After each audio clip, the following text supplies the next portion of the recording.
નમસ્કાર પ્રણામ મારા હાવત જેવા ખેડૂત મિત્રો, આપનો સાગર પટેલ. નવી પેઢી નવી બુદ્ધિનો ખેડૂત ભાઈ પાછા ચાલુ થઈ ગયા. નવું લાવ્યો છું, જોવો જઈ. આ છે ભાઈ મૂસળી, સફેદ મૂસળી, બરાબર. નામ તો કદાચ સાંભળેલું છે. ઉગેલી હોય ત્યારે આવી દેખાય. અને આને આ રીતે હળદરની જેમ આના બેડ બનાવવાના હોય, પાળા મોટા, જેમ મોટા પાળા હોય એમ વધારે ફેલાય, બરાબર. આ કમ્પ્લીટ થઈ ગયેલી છે અને અત્યારે ફિલહાલ આ અંદર બેડમાં છે સફેદ મૂસળી. આ મૂસળી છે ભાઈ 800 થી લઈને 1900 સુધીના ભાવ છે પર કેજી. ભાઈ દવા માટે વપરાય છે મૂસળી. અને તે ચોથા પાંચમા મહિનામાં વાવેતર થાય આનું. આવી રીતે આ બેડ બનાવીને આમાં અંદર નાખી દેવાની. હળદરની જેમ અંદર પડી રહે તો વાંધો ન આવે. ઉપરથી ડ્રીપથી ખાલી ભેજ આપવાનો હોય. અને બસ આમાં હાથી વાતી હાલે નહીં, કોઈ પ્રકારનું કઈ વેરિયન્ટ જ નથી. ને મેન વસ્તુ એનું માર્કેટ છે દિલ્હી, ખાલી ને ખાલી દિલ્હી.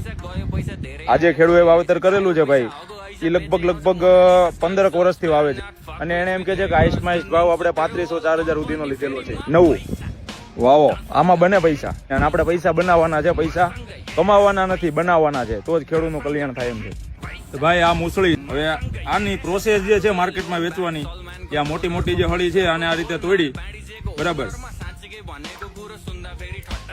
હવે આ જે પાછળનો ભાગ વધે છે એના મૂળિયા છે. આને ફરીથી આ ભાગ આ જે છે એને બ્લેડ થી કાપીને વ્યવસ્થિત મૂકી દેવાની છે ખાલી બેડમાં, એટલે એનું પાછું ઉગી જાય. અને વેચવા માટે આની જે મેન પ્રોસેસ છે ભાઈ, મેન પ્રોસેસ જે માર્કેટમાં વેચવાની છે એ આ રીતે આ સફેદ મૂસળી, ઉપર એની છાલ. હવે આ જે છાલ રહી એ બહુ ઈઝી છે. ખાલી આને આવી રીતે ચપટી આમ કરશું ને તો નીકળી જાય ઉપરથી બધી, બરાબર.